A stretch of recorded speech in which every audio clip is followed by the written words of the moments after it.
플렉시블 PCB를 제조하는 업체로서 BH 2023년도 실적을 스루프트 회계로 분석하고 연말 매출액을 예측해 보도록 하겠습니다. 매출은 33.2% 감소, 영업이익 57.8% 감소, 가공비 배부 재고자산 회전율은 16.5회전으로 높게 나오고 PBR은 1.39로 산출이 됩니다. 구독, 좋아요 부탁드리고 필요하시면 1.5배속을 보시기 바랍니다. 먼저 원가회계 손익으로서 매출은 2,994억 원으로서 전년보다 33.2%가 크게 감소했습니다. 가공비 배부 재고자산도 27.8%나 감소를 시켰습니다. 매출 원가가 적게 감소했다는 얘기로는 매출 원가가 증가했다는 얘기죠. 상대적으로 그 매출 총액이 그래서 50.8% 감소했고 판매관리비를 36.9% 줄였습니다만은 영업이익은 175억 원으로서 전년보다 65.3%가 감소했습니다. 영업이익률 5.4%가 감소했습니다.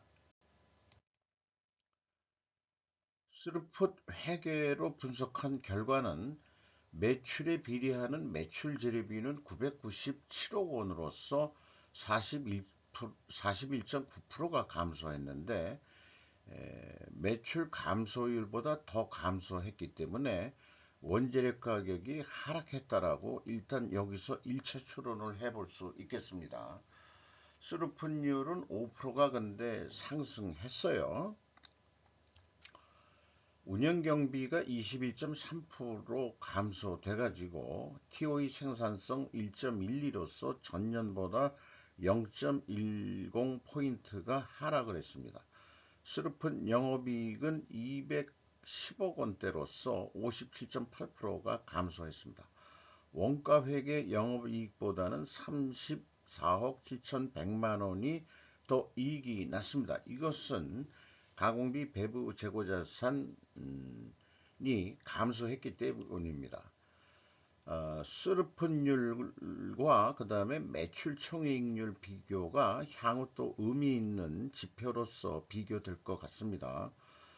스루픈율은 5% 올라갔는데 매출 총이익률은 6%가 내려갔다고 하는 것은 재료비 기준으로는 이익이 남는데 결국 매출 총이익에는 그 매출 원가가 들어가 있으니까 운영 경비가 들어가 있는 거죠.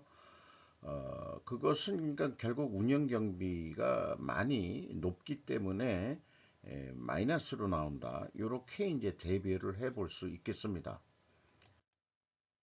재고자산 명세를 보면은 제품 제공품 WCAI가 57억 9,200만 원 감소했습니다. 이것 때문에 영업이익이 더 증가한 것입니다. 비용의 성격적 분류는 회사는 재고자산의 변동을 구체적으로 제품 및 제공품이라고 표기를 했고 57억 9,200만 원 플러스로 표시되어 있는 것은 재고가 감소했다는 뜻이고요. 원재료 사용액이 있습니다. 그 다음에 별도로 특별히 제품 관세 환급금이 표시를 했는데 이것은 이제 이 제조 원가에 들어가는 항목이 되죠. 재료비 쪽으로 수입해 가지고 수출을 하면은 이제 관세 환급을 받으니까 그래서 이게 원재료 쪽에 관세 환급을 받는 거로 알고 있는데 제품 관세 환급이라면은 결론은 뭐 마찬가지겠죠. 수출을 함으로써 원재료 수입할 때 물었던 관세를 환급받는 거니까 거의 뭐 한 14억 원을 환급을 받았네요.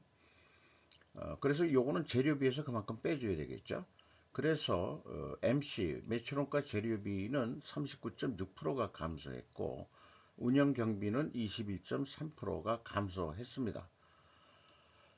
예, 운영 경비에서 판매 관리비 331억 원을 뺀 금액이 가공비가 되겠는데 1,456억 원대로서 총 제조 비용 대비 59.9%, 한 60%가량인데 이것이 이제 가공 비율이 9.6%가 증가해가지고 상대적으로 재료 비율이 9.6% 하락을 했습니다. 여기서도 우리는 원재료 가격이 하락했다라고 2차 추론을 해 볼 수 있겠습니다. 재고자산 매출원가 회계 투명성 검증 3단계로서 재고자산의 변동 범위가 딱 일치를 하고요. 총 제조 비용도 그 PQ 총 제조 비용도 깔끔하게 일치를 합니다. 또한 현금 흐름표 기준 전체 재고 자산도 일치는 하는데 다만 2021년도 자료에는 현금 흐름표의 재고 자산이 그 표기가 안 돼 있었습니다. 그래서 요거 2021년도는 검증을 할 수 없었습니다. 운영 경비로서 인건비가 712억 원이 집행이 돼서 전년보다 24.1%가 감소했는데 직원 수는 16명 감소했고요. 그리고 인당 평균 임금을 보면은 2022년이 6,280만 원인데 4,820만 원으로 너무 떨어졌어요. 그런데 이제 2021년에 비해서는 그래도 증가하긴 증가한 건데 2022년대는 뭐 성과가 좋았는지 어떻는지는 모르지만은 24명이 들어왔을 때 이제 그 고임금자가 들어왔던 것 같기도 하고 아니면은 그 잔업을 많이 했다든가 이래서 그 실제 그 수령액들이 올라갔던 거 아닌가 이런 생각을 해보게 됩니다. 외주 가공비는 55.8% 감소했고요. 근데 외주 가공비는 일을 많이 하고 잔업까지 했기 때문에 외주 가공도 늘었을 텐데 여기는 또 줄어들었어요. 그러면은 그 외주 가공했던 걸 직영 가공을 했는가? 그런 생각도 좀 해보게 될 수 있고요. 연구 개발비가 꾸준히 나가고 있는데 1.5% 감소했습니다. 그래서 2022년도 인건비가 오히려 비정상적인 것일까? 이렇게 생각을 해보게 됩니다. 4,800만 원 선이면 이제 전형적인 중소기업 수준의 급여 수준이 되겠죠. 우리나라 평균 근로소득자들의 연간 평균 소득을 5천만 원으로 보면 될 것 같습니다. 그거보다는 좀 낮은 겁니다. 평균 우리나라 근로소득보다. 그렇게 좀 되네요. 경영평가 지표로서 재고 회전율이 16.5회전 약간 떨어졌어요. 그리고 수르픈율은 상승했고요. 이렇게 뭐 크게 그 감소를 했습니다만은 아니 그 작은 차이로 그래도 역방향이기 때문에 분식회계 개연성 가정은 세워 봅니다. 생산성 떨어졌고요. 이자 부채 레버리지율 좀 다시 차입금이 들어와 가지고 11.5%로 증가했습니다. 나머지 뭐 데이터들은 참고를 해 주시고요. 그래서 어, 이 평가지표 그 회전율과 그 스루픈율의 비교에 의해서 어, WCAI 회전율은 하락했고 그 다음에 스루픈율은 상승했기 때문에 역방향은 분식회계 개연성 가정을 세우는데 이것을 반증하려면은 원재료 가격이 상승하고 어, 제품 가격도 상승해야 된다. 그런데 1, 2차에서는 이제 원재료 가격이 하락했다고 추론이 됐죠. 그럼 반증 추론은 모순이 되는데 별도의 이 투명 증거 자료로서 재고 회전율을 수량으로 산출해서도 하락을 했다면은 뭐그 분식회계 개연성은 무효화시킬 수 있겠습니다. 그래서 원재료 가격이 상승한 거로는 인식이 돼요.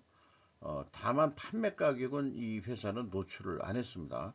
지금까지 구두로 얘기한 것을 이렇게 일목요연하게 에, 1차 그 스루퍼 소닉에서는 원재료 가격 하락 추락했고 비성분에서도 하락 추락했는데 반증 추로는 원재료 가격이 상승해야 되는 거죠. 근데 판매 가격은 입증이 불가하니까 반증은 실패했다고 본다. 그래서 분식회계 개연성 가정은 반증이 되기 전까지는 유효하다라고 말씀드릴 수밖에 없을 것 같아요. 이 판매 가격이 좀 왜 노출을 안 시켰을까? 그게 좀 궁금하네요. 이런 과정을 통해 가지고 실적을 통해서 이제 그 매출 그 예측을 하게 되는데 수르프 쪽에서는 그 이 분석할 때도 재료비와 그 운영 경비를 디커플링 하듯이 이렇게 이제 디커플링해서 그 예측을 합니다. 두 개를 비교해 가면서. 근데 원가 회계는 이게 다 통합적으로 판매 관리비까지 예상을 해야 예측을 할 수 있다. 밑에 얘기는 상징적인 표현이기도 하겠습니다. 그래서 원가 회계상으로 어, 이 밑에부터 먼저 작업은 하긴 합니다. 총 제조 비용도 예상을 해보고 그 다음에 이제 그 이 재고 증감에 따라서 매출원가 2,587억 원, 2,587억 원 요거 했을 때 이제 그 5% 이익이 더 올라간다라고 목표를 잡고 판매 관리비가 5% 증가한다. 그 다음에 영업이익은 65% 빠졌으니까 그것을 턴 어라운드 해가지고 65% 이익을 내보자. 이런 목표를 잡았을 때 3,224억 원의 매출액이 예측이 된다. 이게 목표도 되겠습니다. 그래서 그렇게 했을 때 어떻게 될 거냐? 뭐 여기에 그 원가 사고 방식과 영업 사고 방식 뭐 표현했습니다만은 영업 사고 방식은 재고를 감안 안 하고 이거를 어떤 납품 단가로 비율을 해 본다면은 영업하는 사람들이 재고 관계를 뭐 관계할 일은 없으니까 요런 그 내역들을 좀 뽑아오라 그러면 재료비 들어갑니다. 그다음에 가공비 들어가고요. 우리 또 일반 관리비로서 판매 관리비도 좀 들어가지 않겠습니까? 그리고 우리도 이익을 좀 먹어야 되지 않겠습니까? 요렇게 해가지고 32만 3,227원의 견적을 냈다. 그래서 만약에 계약이 32만 3천 원에 계약이 됐다면은 29,443원. 그러면은 이제 목표보다도 뭐 어느 정도 나왔으니까 이거로 이제 만족을 하는데 이 경우는 이제 재고가 5% 증가했다고 봤을 때인데 재고를 2023년처럼 또 한 5% 정도 줄여보자. 이렇게 되면은 영업이익은 약간 내려가게 돼 있어요. 279억 원으로. 이렇게 이제 원가 회계는 재고 증감에 따라서 이제 그 영업이익이 변화가 이루어진다는 거. 스루프 입장에서는 먼저 운영 경비는 고정비 성격이기 때문에 고정비를 커버하고 또 목표 이익이 마이너스 57.8% 있는데 이것을 이제 100%로 전환했을 때 209억 원 영업이익이었었는데 330원 이익을 내보자. 이렇게 목표를 세웠을 때 3,300억 원대가 나오게 된다 이거예요. 그 재료비로는 그러면은 어떤 이런 목표를 제시하니까 재료비로 매출 재료비는 9.5% 증가를 해야 이게 유사하게 나오게 됩니다. 이 매출 재료 비율이 약간 내려가고 우수리는 뛰어가지고 수르픈율이 67%면은 그 약간 그 이 판매 가격을 올렸다든지 매출 재료비 단가를 내렸다든지 그런 결과가 되겠죠. 그래서 한 3,307억 원 정도 예상이 됩니다. 그래서 이것도 실시를 한다면은 이거 단가로 얘기하면은 33만 원, 그러면 한 33,148원이 나오게 돼 있어요. 원가보다 이익이 더 나오는 것으로 되어 있습니다. 재고가 계속 감소하는 거로 봤기 때문에 그렇습니다. 그래서 회전율 실적이 16.5회전인데 더도 말고 한 17회전만 하더라도 매출액은 3,395억 원이 늘어나고 그 다음에 영업이익은 395억 원까지 일으킬 수 있다. 이렇게 이제 말씀드릴 수 있겠습니다. 지금 그 예측하는 데에서도 재고를 감소시켰을 경우 스루프트 회계상 나오는 것은 회전율이 약간이라도 상승을 했죠. 그리고 이익이 더 원가 회계보다 이익이 증가했습니다. 그리고 판매가는 원가 회계보다 높게 나오게 되어 있습니다. 그 제가 계속 이런 얘기를 하는데 재고를 줄인 회사의 그 단가는 깎지를 않는 것이 바람직하다. 납품을 받는 쪽에서 이렇게 좀 말씀을 드릴 수 있겠어요. 반대로 재고를 증가한 경우에는 판매가가 이게 낮게 나오죠. 그래서 어, 이 스루폿은 이 인플레이션 완화 효과가 있는데 그러니까 재고 증가했을 때나 스루폿 회계로 이 관점으로 견적서를 낸다 그러면은 그것은 서로 신사협정에 의해서 서로 안 깎는 것이 바람직하겠어요. 다만 재고 증가할 때는 판매가가 높게 나오게 되어 있습니다. 원가 회계상으로는. 이 경우에는 좀 깎아야 되지 않겠냐. 재고 관리, 재고 늘은 거를 왜 우리가 부담하느냐, 단가를. 이렇게 이제 명분을 만들 수 있지 않을까, 이렇게 생각을 합니다. 현금 재무지표로서, 회사는 비현금 조정액을 그 2021년도 거는 파악을 할 수가 없었어요. 1번 EAT 세후 현금 순이익은 442억 원의 현금 순이익이 났습니다. 이 현금 수익률로는 9.9%, 전년도 24.6%보다는 크게 내려갔죠. 그 다음에 EMS는 영업활동을 통해서 유입된 모든 돈은 1,701억 원이 되겠고, 최종 440억 원의 현금을 벌었다고 얘기할 수 있겠습니다. 아, 그거보다는 유입이 됐다고 얘기를 해야 되겠네요. 왜 그러냐 그러면은 요 캐펙스에 1,000억 원대의 돈이 유출이 됐기 때문에 투자를 했기 때문에 이게 이제 빚을 내서 또그 어디 투자를 한 것 같아요. 1,000억 원대나. 그래서 이 경우에는 이렇게 그 캐펙스에 마이너스로 크게 투자했으면은 요거는 이제 돈을 번 거라기보다도 차입금 등도 있으니까 현금이 유입이 됐다. 이렇게 이제 표현해 볼 수 있겠습니다. 자유 현금 흐름 프리캐시 프로로서 채권자가 172억 원을 더 돈을 대출해 줬고 그래서 레버리지율이 올라갔고요. 주주잉여 현금 흐름은 83억 3,700만 원인데 그 내역은 여기 저기 나와 있습니다. 배당금이 있고 그다음에 자기 주식 취득이 있고 이게 83억 원이 되겠어요. 근데 2022년도에 이걸 해보면은 4억 3천만 원이 차이가 나는데 이렇게 좀 틀리면은 자본 변동표 작성에 뭔가 오류가 있다 이렇게 좀 봐집니다.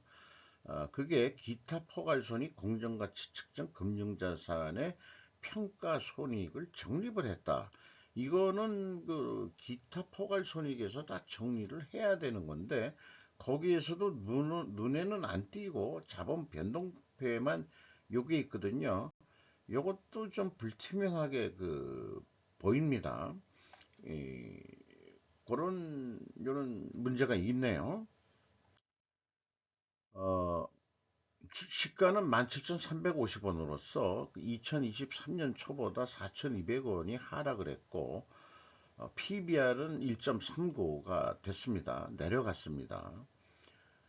그 다음에 이 주주 5% 이상 주주는 이경환 씨가 22.84%, 외국인이 10.51% 지분을 가지고 있습니다.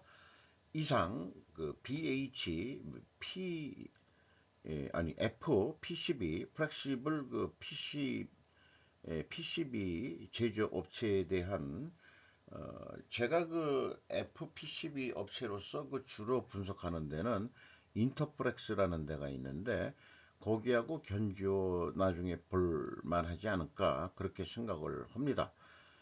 이상 마치도록 하겠습니다.